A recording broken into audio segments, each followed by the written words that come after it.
Ten cuidado con lo que lees. Podrías transformarte en uno de tus personajes favoritos. Mírame a mí ahora, convertido en un juguete roto de Raymond Carver. Sin suerte, sin trabajo, deprimido a ratos, con ganas de pasar las tardes de soledad bebiendo un whisky que al final nunca tomo. Pero hay una diferencia. Aún quedan muchos capítulos por leer. Y yo os juro que la derrota no va conmigo. No aplaudáis porque son bastantes poemas y al final no acabamos nunca. Bueno, luego como el libro estaba a medio escribir, en proceso, se fueron colando, como digo, otros temas. Y uno de los temas fue la pérdida, ¿no? La pérdida pues, de algún familiar, la pérdida de algún tío mío que perdía a su madre, la pérdida de algún amiguete, que pues eso también había muerto un tío suyo, lo que fuera. Y poco a poco eso fue calando en el libro, ¿no? Hay aquí un ejemplo que voy a leer, que es sobre un primo de mi padre, que bueno, siendo primo de mi padre supongo que será medio primo mío, ¿no? Y dice así: Roberto, de madrugada, verano de 2005. Me acababan de operar de una fístula y tenía el sueño ligero a causa de las pastillas, los dolores y las vendas. Mi móvil recibió un mensaje. En la pantalla, una de mis tías había escrito esto: Roberto se ha suicidado. Ella dormía a mi lado y no quise despertarla. No pude decirle que Roberto, un primo lejano, estaba muerto. Dejé el teléfono y me zambullí en la noche, en las sombras, en mi dolor callado, en el silencio del luto, en el misterio de su desaparición.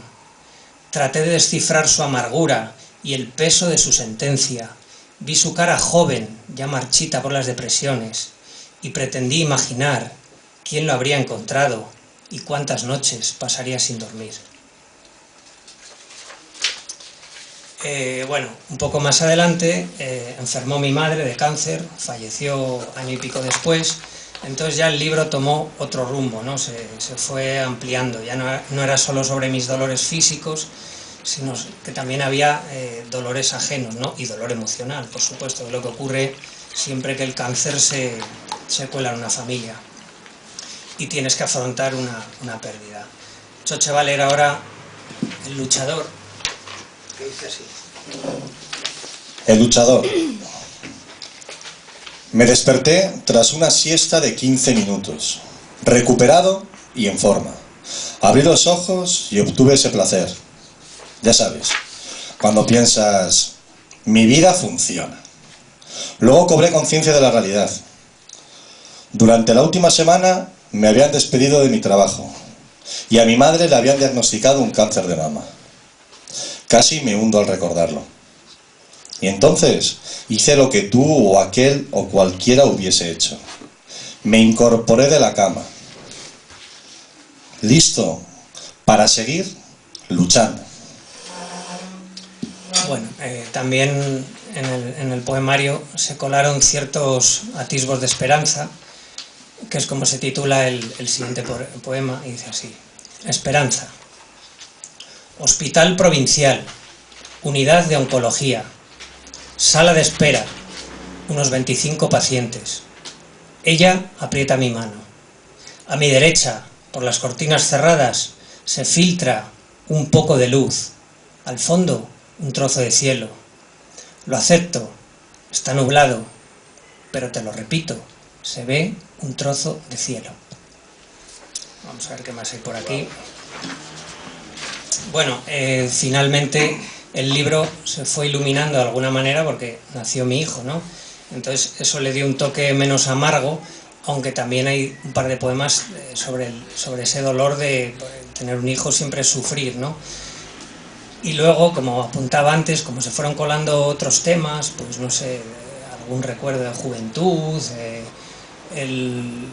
una especie de homenaje a Raúl Núñez, que luego lo leeré yo, o lo leerá Choche, ¿no?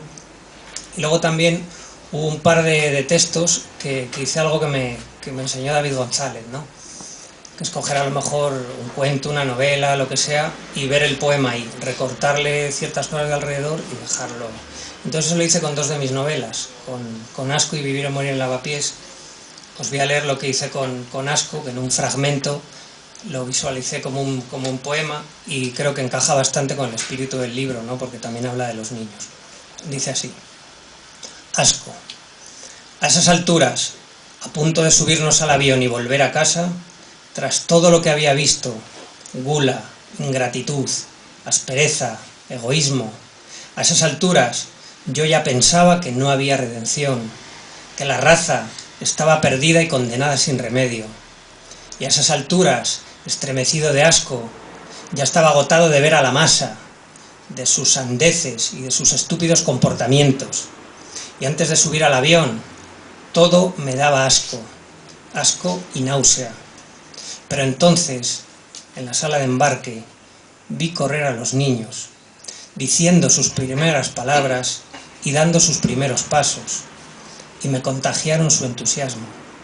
Y la luz entró en mi alma, y me dije que tal vez quedaba algo de esperanza, que había que alimentar esa luz para que no se apagase, porque de lo contrario solo habría nihilismo y tinieblas, y pensé que ojalá ellos, esos niños y esas niñas, mejoraran un poco el asunto, porque de lo contrario íbamos a estar jodidos. Bueno, aguardar un segundo. Bueno, tanto en este poemario, El amor en los sanatorios, como Angustia, que es una novela que publicaré creo que en otoño, es una especie de cura contra el dolor, ¿no? Hay veces que, no siempre, pero hay veces que yo concibo la escritura como acto de consuelo, repito que no siempre, ¿no? Y escribir yo creo que te ayuda a afrontar la pérdida, ¿no? Este poema que voy a leer ahora, lo curioso es que está escrito incluso antes de la enfermedad de mi madre, ¿no? Yo creo que, si no recuerdo mal, era de un viejo artículo que yo también vi el poema, como decía antes, lo recorté. Se titula El Día de la Madre y lógicamente es un homenaje a todas las madres. Dice así: El Día de la Madre.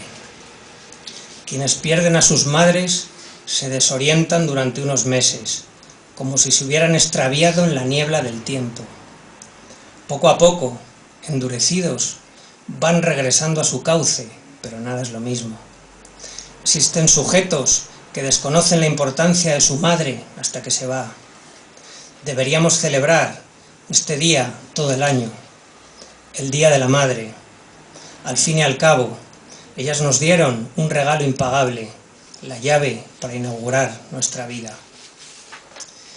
Bueno, pues tras la pérdida de mi madre, que también aparece en el libro, me encontré con muchos testimonios, ¿no? de gente que me decía que después de morir su padre o su madre no era capaz de aceptar, de escribir sobre eso, ¿no? En cambio, bueno, como os dije, yo lo he hecho y me pareció un consuelo.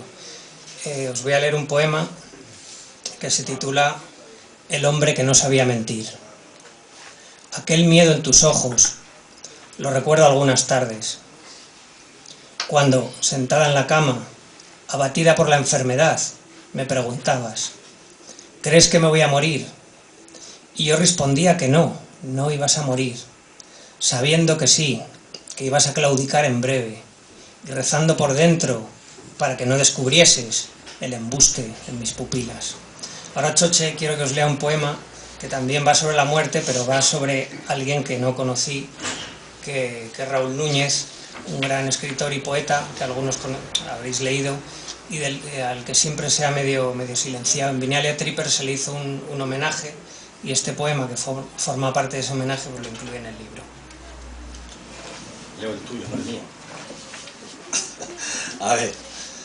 Derrama versos sobre el poeta muerto. Raúl Núñez, compadre en la lucha. Enterraron tu pellejo hace 15 años. Ningún premio lleva tu nombre. No han rescatado tu obra narrativa. Y pocos de los que te alabaron en vida te recuerdan ahora en la muerte. Estás maldito y olvidado. Pero no te aflijas, porque tú perteneces a las calles viejas. a las aceras sucias, a las tabernas donde bebemos vino barato, a los ojos de las viudas aún tristes y aún bellas, a los hombres que rugen de fracaso, a los